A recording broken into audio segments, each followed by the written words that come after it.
Disease is a leading cause of kidney failure, amputation, and blindness. I mean, it can have some really serious consequences.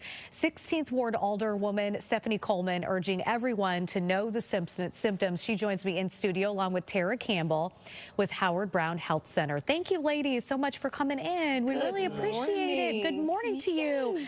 So, Alderwoman, you are hosting an event at Kennedy King College. Tell me about that. In partnership with Howard Brown Clinic. Howard Brown is our largest SQHC facility, not only on the south side, but in the Inglewood community, and those zip codes 60621, 36, even 09 and 29, for those that need health care, quality health care, high quality health care the most.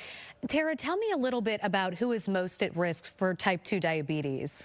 In Chicago, Black and Hispanic are the most at risk. If you look at a lot of the data, also just 12% of adults in Chicago have identified that they have diabetes. And the symptoms are so severe for most people, but it seems to affect people of color more than others. Tell me a little bit about that. Yeah, Black individuals, it can be due to culture, to your diet, and the symptoms could be just dry mouth, frequent urination.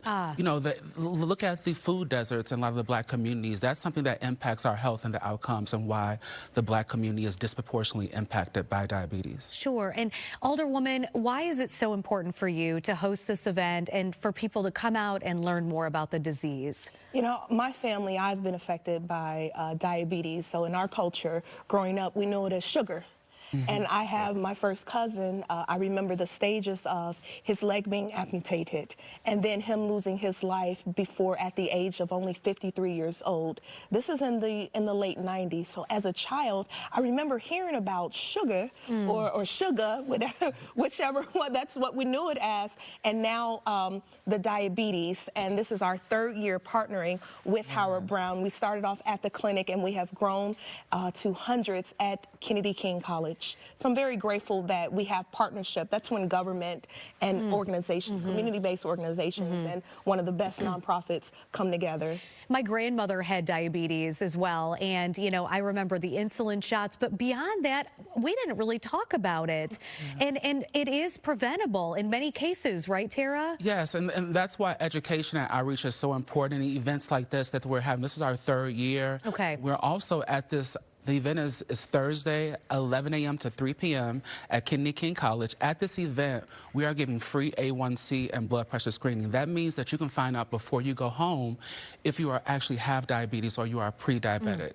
We also will bridge you over to a diabetes case manager to support you, so we won't leave you where you are. We will support you and bridge you to care also that same day. That is wonderful, and this is all free? Yes. All free. That is, I wouldn't miss it. This is so great. And we're feeding 150 people Thanksgiving dinner also the same day, and we have 100 food boxes to give away. Do you want to talk a little bit more about that, Alderwoman, about the food giveaway? Absolutely. We know that, you know, what has happened as a result of November 1st. So in addition to a healthy hot food meal with live food demonstrations, so that we can learn more healthier options instead of using the sugar. Perhaps there's something that we can substitute instead of using deep, you know, the seasonings, that there are options and salt-free options. But the 100 food boxes that will be given away, we know that it will definitely be a blessing and a resource to those families in need. Well, Alderwoman, thank you for everything you're doing to make our community better. Tara, thank you as well for coming in this morning. Good luck with the event.